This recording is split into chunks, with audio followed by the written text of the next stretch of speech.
Okay, welcome viewers. Very, very happy to introduce the next contributor, the next guest. She has a fantastic blog for adult ADHD called misleadinglyadhd.ca. Alyssa, hi Alyssa, how are you? Hi, I'm great. Thanks for having me. I should say Alyssa Shaw, correct? Yeah, yeah. Yeah. Well, you're welcome. One of the reasons that I was so excited to interview you is, first of all, you have a very catchy handle, Misleadingly ADHD. You started the blog because, tell us a little bit about that. So I was diagnosed with ADHD about 4 months ago, and I just needed a way to get all of my feelings out, and that's what I ended up doing. I ended up writing, and it seemed to work really well for me. And also when I write, I can just get everything down on a page, and it makes everything so clear. Oh, good point. So Yeah. my question to you is, you seem like a very young gal. However, a lot of people are diagnosed ADHD like in their childhood. So tell me about how you got diagnosed as an adult, and as well as maybe take us through what it was like living with ADHD but not really knowing that you had it. Okay, so, well, I think I was about 19. Right now I'm 26. So I was about 19, and I just remember one day walking through my house, and I was going into the kitchen. I would walk into the kitchen, and I'd be like, why am I here? And then I would walk back upstairs, and then I would do something, and I was like, oh, wait, yeah, I wanted to do that. And then I would walk all the way downstairs, and then I would be in there, and I'm like, wait, what? Why am I here again? And I was just, like, going about my day, and I was just, like, I almost didn't have, like, I couldn't remember what I was doing. And, like, that's, one of the symptoms of ADHD. And I remember, like, just Googling it and going to my doctor and asking him, like, I think I have ADHD. And he was like, no, that's a fad. You don't have ADHD. And I was like, okay. Because I've always had anxiety, and he was helping me with that. And he's your doctor, so you trust your doctor. And so anyways, so then I just, like, kept on going on with my life. What did I do? I went to, at that point I was in CEGEP, which in Montreal, it's like the transition from high school to university. You go to CEGEP in between. And I just, like, I never knew what I wanted to do, so I was just there. And then I went to university, and I really, really struggled in university. They, like, give you textbooks and here, read this whole thing, come to class, listen, and then do like an exam, like, on the whole thing. And I just don't learn that way. So that was, like, really, really hard for me. Then from there, I went to cooking school. That was really great. It was super hands-on, which is really good learning skill for me, like, to learn that way. Then what did I do? Then I just tried working in that environment, and it wasn't really good for me. It was, like, super chaotic, and you really had to do, like, let's say you cut a whole bag of carrots, and I would just get so bored and distracted cutting it. And I would just, like, throughout this whole process, I was just really, really frustrated with myself that I couldn't do things that I wanted to do. And also it just seemed like everybody in my life had found what they wanted to do and were doing it. And I was just, like, going. So tell us a little bit about, so any 19 to 25-year-old or beyond, that's pretty, for most of us who think, well, that's pretty common. I mean, you don't know what you're going to do. You change your major, you try different things. What was the difference between sort of well, she's young and she's finding herself, and you thinking, well, there might be something more to it? Tell us what you feel now the difference is in that. So I've just always known that I was different. Okay. I can't really pinpoint how. Okay. I've just always felt like I was a little bit quirkier. I mean, this is not a bad thing. Like, I like to laugh at everything. And, sometimes you're not really supposed to. Like, you're supposed to be serious sometimes. And, like, I was just not really good at that. And I learn super differently than a lot of people. Tell us a little bit about how, so you mentioned that for someone to say independently, here is the context of the class, read about it, come back, we'll discuss it briefly, and then we'll test out on it. That seems like there's not a lot of structure in that. And for someone who has ADHD, it's so overwhelming because there's, probably 5,000 different ways to study it. And if no one's sitting there telling you the structure, that can be very daunting. So talk to us a little bit about, what, just totally lost my train of thought. I thought it was like so onto something here. Well, folks, I have ADHD, so tell us a little bit about like your study process in contrast with what you think other people were doing. Not that you knew what they were doing, but how did it make you feel? Like when you show up to class and people seem like they've accomplished stuff and you're like, I don't know what I'm doing. So I was a huge procrastinator. I would look at this 45-page chapter that I had to read and completely freak out. I honestly didn't even start it sometimes because I would just be like, I don't even know how to do this. And I'm not kidding you. It would take me probably like 20 minutes to read one page. And I would just like look at the page and there were so many new words, so much new information. I would have to example, it was parts of the brain. So there were like 5 different new parts of the brain and I couldn't visualize it yet. And it was just, I didn't know what to do. Saying that you were actually getting your ADHD your ADHD coaching certification. And through that process, you're better understanding how you learn. Can you tell us just a little bit about that? About how you learn? Yeah. So I'm very visual. And let's say I'm talking with someone, like example, I met with a coach and she told me, figure out what is meaningful to you. What 5 things do you want to hit every time you're making a decision? So I took that, we just made a list. I took it and I put it, it's actually one of my blog posts. I put it and I visualized it on like a road map.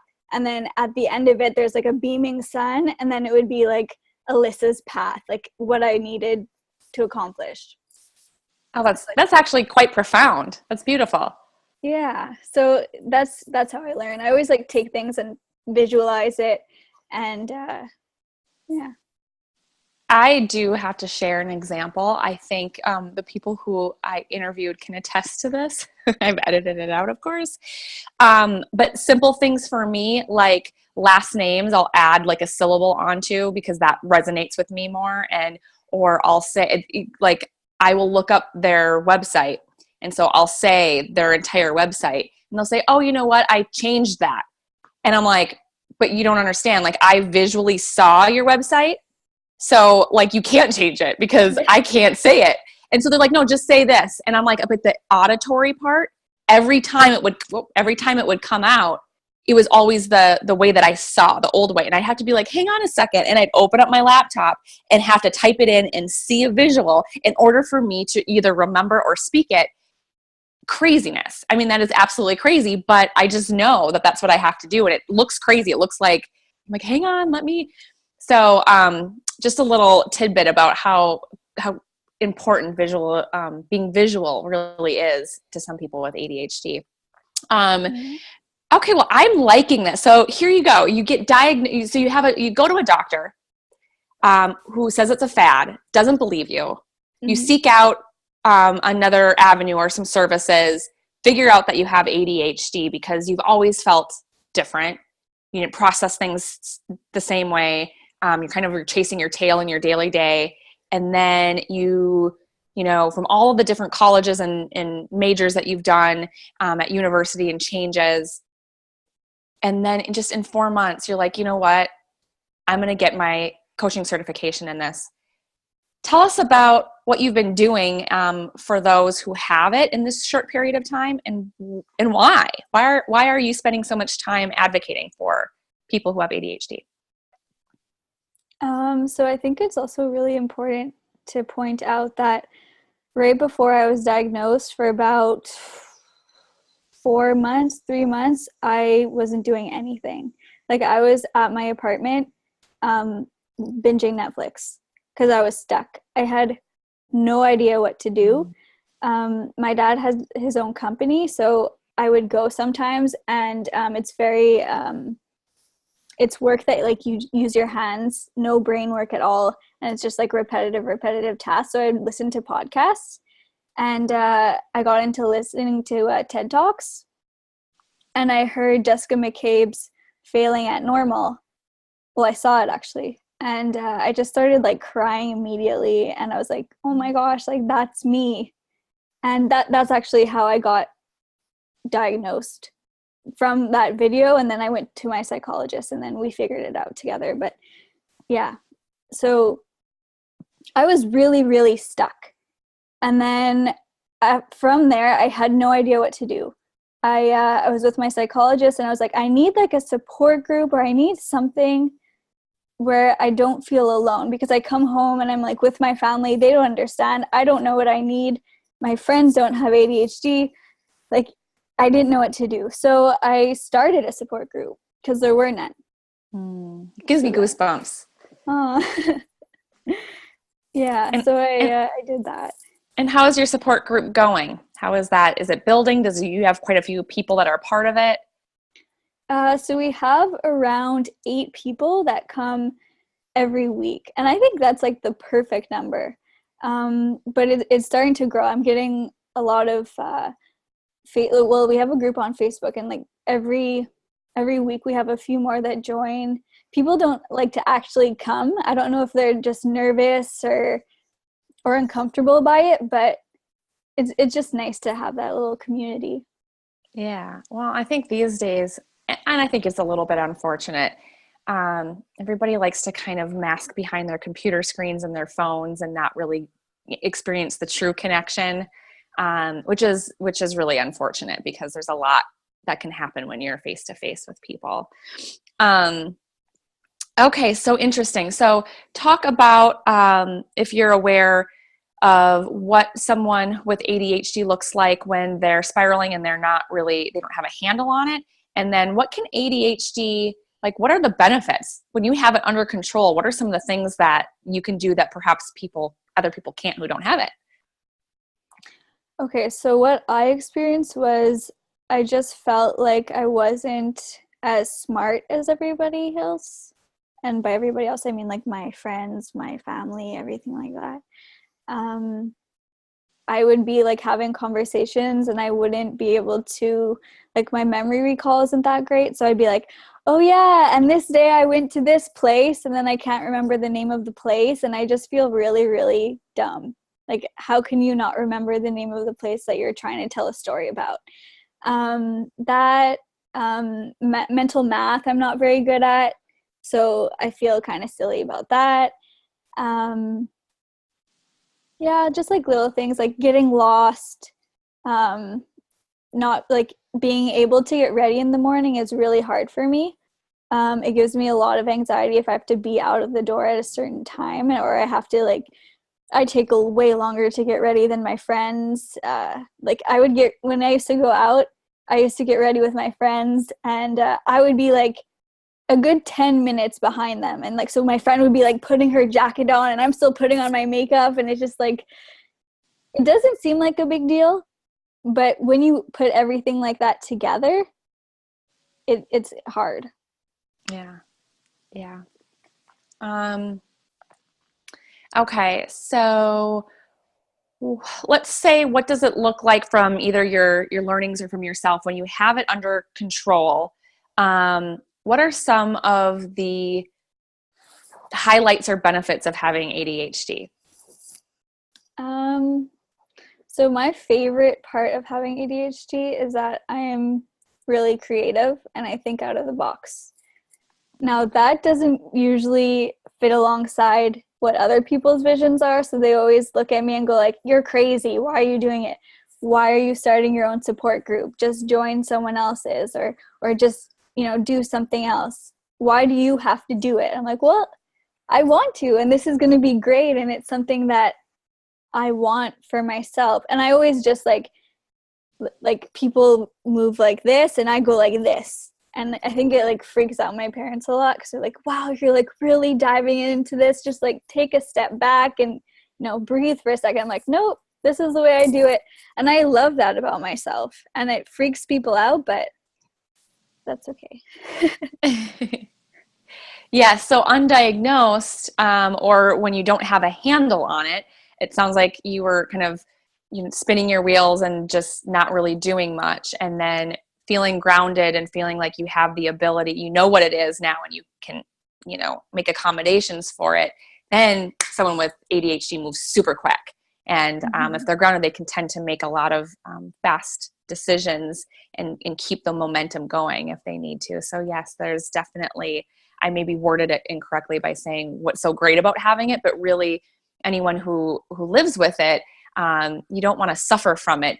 There are some things, there's a lot of people who do jobs with adrenaline and, are paramedics and things of that nature. And people with ADHD tend to, flock to those high adrenaline type jobs for that reason, because they're really super good at it. So, okay. Can I just add though that yeah, please. I think the biggest part of it is finding your purpose. So for me, I'm not sure if it rings true for everybody with ADHD, but if I didn't know what I wanted to do, or if I didn't know which direction I was heading in, I was so stuck. Like I really did not know how to direct my energy, and that's why I just like stayed home and like Netflix binged, because I really didn't know what to do, and I was just so discouraged. So that's a good point. That's like the helpful part of it. I enjoy. What are some of the things that you discuss in your group? So every 2 weeks, so 1 week we have a guest speaker that comes in, and then 2 weeks later we have a facilitator, where like last week we did mind maps. So it's not really like a typical support group where you sit in a circle and discuss your feelings, but we definitely have a chance to voice our feelings or opinions. Wow, that sounds like a really rich, that you're learning. You've got a guest speaker, you guys are doing certain activities around how to be helpful. I think that's pretty amazing. Don't underestimate the work that you're doing and how this is going to evolve for you, being a coach and being so passionate and well articulated about it. So when people go to visit the blog, what are some of the things that they're able to find? Who's it for? To be honest, I use it for myself as a tool. So it's whatever I'm feeling when I'm writing, or whatever obstacle I'm overcoming in that moment. I first started to write about, making routines, using a planner, that sort of stuff. That really helped me. Using something like a time timer to say, okay, I'm going to sit down and I'm going to do this for 20 minutes. Put on the time timer. You don't have to worry about if you're going to do something for too long, or if you're going to miss your appointment or anything like that, because that's going to let you know. What else do I talk about? My doctor visits, my meeting with a coach. There's a lot of different things. That's okay. So what I like about it is that it's your voice through your experience. We are in no way, shape, or form, able to give people like, medical advice or diagnose people. We're just simply sharing our experiences, your experiences with it. And so your blog is a really good way. So if there are parents who want to know what it's like because their kid is going through it, or maybe going through it and you just don't know what it is, or friends who have a friend who has ADHD, I think it's a really great way to kind of capture the voice of what it's like after you are getting help and kind of understanding it. So I think it's really well written. Thank you. And very, very helpful. Do you have like a mantra or quote that you like to use lately? Oh, there's so many. I can't just choose one. I really don't. I like to listen to songs though. Okay. Um, yeah. Which one right now I'm listening to You Can't Hurry Love by Phil Collins. Okay. I enjoy that Beautiful. one. Yeah. Yeah.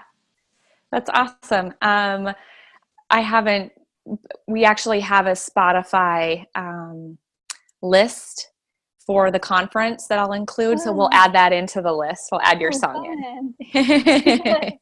Yeah. Well, do you want to add anything at all, Alyssa? I don't think so. I'm just really Okay. excited to meet new people and learn from the other people that are in the summit.